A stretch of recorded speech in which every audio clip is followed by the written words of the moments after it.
Hello, my dear friends. Once again, I welcome you all to my channel Lyceum of Politics. Friends, today let's continue our journey regarding the theories of IR. Let's discuss Neo-Realism or the Neo-Realist theory in international relations today. So, let's begin. So, my dear friends, just that we have discussed the classical realist theory or realism in our last video. So, I would like to focus first on the basic differences between classical realism and neo-realism first. That is the areas where neo-realism departed from classical realism. And once you get hold of those areas, then I will go to a detailed discussion with it. Okay, so let's see the differences between them first. Now, neo-realism emerged during the 1980s when realism was facing a challenge as a theory. Because since the end of the 1960s, my friends, classical realism was getting vehemently criticized for treating human nature in a very pessimist way. That human beings are power hungry and the only interest of them is to seek power. So questions were being raised about the scientific basis of such observation on human nature by the classical realist theorists. Okay, so apart from that, the rise of behavioralism after the Second World War was also a reason which focused on the scientific approach of realism. So neo-realism was basically a scientific approach to international relations. And in this connection, I would like to say that if you have just forgotten the basic tenets of behavioralism, or in that case, if you want to know more about behavioralism, you can go back to my video on that. So there you can get hold of the basic ideas of behavioralism. Whatever. So see. So neo-realism emerged as a scientific approach and as an answer to the criticisms on classical realism. Unlike classical realism, whose main emphasis was on power, which defined interest in terms of power, neo-realism now started to focus on the structure of the international system. It basically focused on the anarchy of the international system.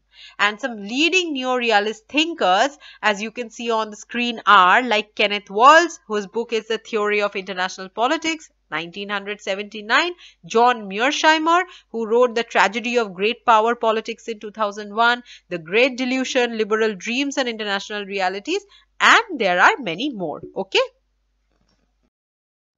So my dear friends, now let's have a look at Kenneth Walls' view on neo-realism. Okay. So as I have told you just now in the last slide that one of the most notable neo-realist thinker is undoubtedly Kenneth Walls, who in his work Theory of International Politics in 1979 tried to provide a scientific explanation in international political system.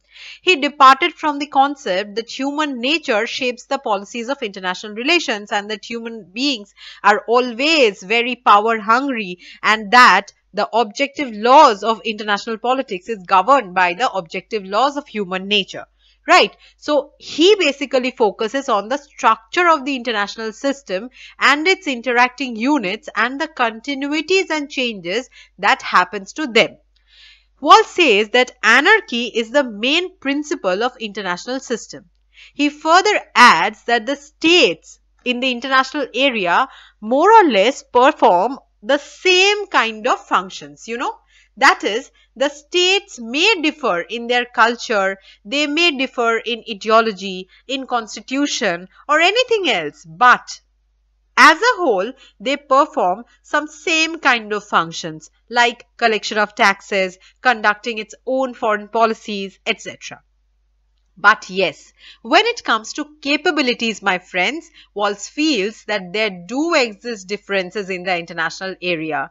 The states do differ in their capabilities for performing these tasks. Okay, the states within the international system do not cooperate with each other according to him for two basic factors. They are insecurity and relative gain. According to Walls, all the states in the international area are always skeptical against each other. They always feel that the other states are trying to cause some harm to them. Okay, so when they are so insecure with each other, how would they cooperate with each other? Naturally, this kind of skepticism or insecurity do not actually allow them to cooperate with each other. And another thing is the relative gain. Okay, now what is this? That each state feels that any cooperation amongst each other which may lead to a gain of itself may also favor some kind of gain to the other state with which it is cooperating. And so, being afraid of that kind of gain for the other states with which it is cooperating, the states basically try not to cooperate with each other. So, factors like insecurity and relative gain in the world arena sometimes do not allow the states to cooperate with each other, as felt by Kenneth Walls. Okay? So now, my dear friends, let us focus on the basic tenets of Neo-Realism. So, firstly, Neo-Realism focuses on the increase of security of the state, and they also further believe that power is the means to reach up to that end. That is, power helps to increase the security. Okay. It treats the states to be a very important player in the international arena.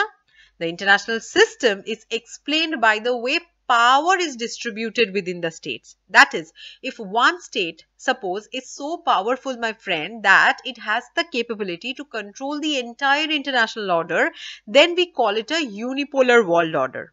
Okay. Similarly, if there are, suppose, two big powers, they are so powerful that they are capable of actually getting control over the entire international order, we call it a bipolar world order. Similarly, more than two powers would create a multipolar world order. Okay. And always remember, my friends, whenever the Neo-Realists are talking about power of a state, they are focusing firstly and primarily on the military power of the state, and then the other aspects like economic power, political power, etc. Okay. So, to survive in such a situation, the states actually have two basic paths. What are they? Either the states, if they are powerful enough, would try to maintain the status quo, because if the state is already powerful, the state would not like to invite any kind of change. It would try to maintain the situation where its power could be retained. But there are states who are not equally powerful with the powerful states. So those states will always try to increase their power, and they would like to revise the entire world situation, which would lead some advantage to them or bring change in the situation, and eventually that would help them to increase their power. So basically there are two ways that the states try to follow in the international system. Then comes the security dilemma. What is this?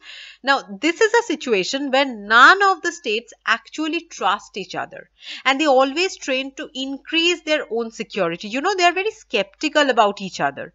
Increasing of security of any state, say suppose state A poses a threat to another state, say suppose state B. Okay, who always believe that, oh, state A is getting powerful, that may harm my security also. So it is very important that I also try to increase my security, and I have to also become powerful. So in this way, state A, state B, state C, they all are being so skeptical with each other. They all go on increasing their powers, which ultimately lead to a more hostile kind of environment throughout the world and increasing more and more chances of conflict. Okay, and then comes the balance of power. The states try to maintain a balance of power in the world, because both internally and externally they have to maintain this balance, so that during the crisis period they can survive well with the friend states and also fight against their enemies. Okay. So my friends, these were the basic features of Neo-Realism in very short and simple way. I hope you liked the video. Do press the like button if you like it, and subscribe to our channel.